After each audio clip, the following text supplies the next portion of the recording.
Sometime I find a rupee in the garbage। हमारी पहली कहानी शुरू होती है साहिब से, जिसका पूरा नाम है साहिब आलम।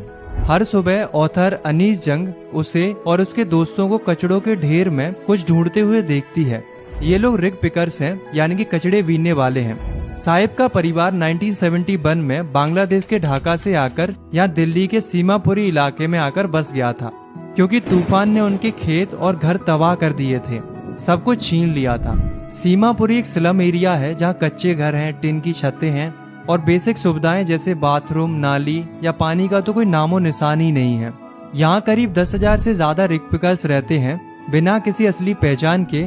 बस उनके पास राशन कार्ड्स हैं जिससे उन्हें अनाज मिल जाता है और यही इनका जीवन है। इन बच्चों के लिए कचड़ा एक अलग ही चीज है, जैसे एक जादू का पिटारा हो।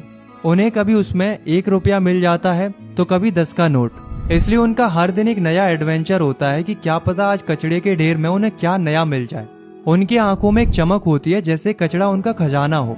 पर बड़ों के लिए ये सिर्फ जिंदा रहने का एक जरिया है। एक दिन ऑथर यानी कि जिन्होंने इस कहानी को लिखा है, वो साहिब से पूछती हैं कि तुम स्कूल क्यों नहीं जाते।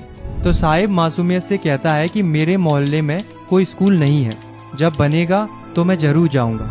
ऑथर मजाक में कहती हैं कि अगर मैं स्कूल शुरू करूं तो क्या तुम आओगे। तो साहिब कहता है हाँ। उसकी आंखों में एक चमक आ जाती है, जैसे उसने कोई खूबसूरत सपना देख लिया हो। कुछ दिन बाद वो ऑथर से पूछता है कि क्या आपका स्कूल तैयार हो गया।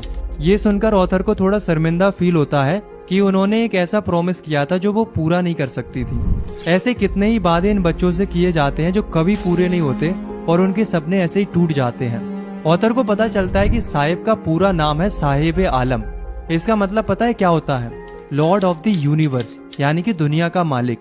सोचिए कितना बड़ा नाम है, पर उसकी जिंदगी उसके नाम से बिल्कुल अलग है। नाम है दुनिया का मालिक और काम करता है कचड़े बीनने का।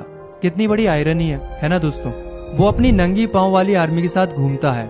सुबह दिखते हैं, दोपहर तक गायब हो जाते हैं। ऑथर उनसे पूछती है कि तुम लोग चप्पल क्यों नहीं पहनते हो। तो कोई कहता है कि मेरी माँ सेल्फ से उतार कर नहीं देती। तो कोई कहता है कि अगर वो दे भी दे तो मैं फेंक दूंगा। और एक कहता है कि ये तो उनका ट्रेडिशन है। पर ऑथर ये बात अच्छे से समझती है कि ये उनकी कोई परंपरा नहीं है, ये उनकी मजबूरी है, गरीबी है। कुछ दिन बाद ऑथर साहिब को एक क्लब के पास देखती है।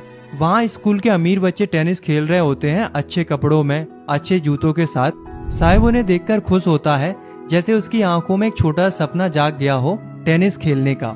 ऑथर उसे बताती हैं कि टेनिस एक खेल होता है जिसे सीखना पड़ता है और इसके लिए अच्छे कपड़े और जूते होना जरूरी होते हैं।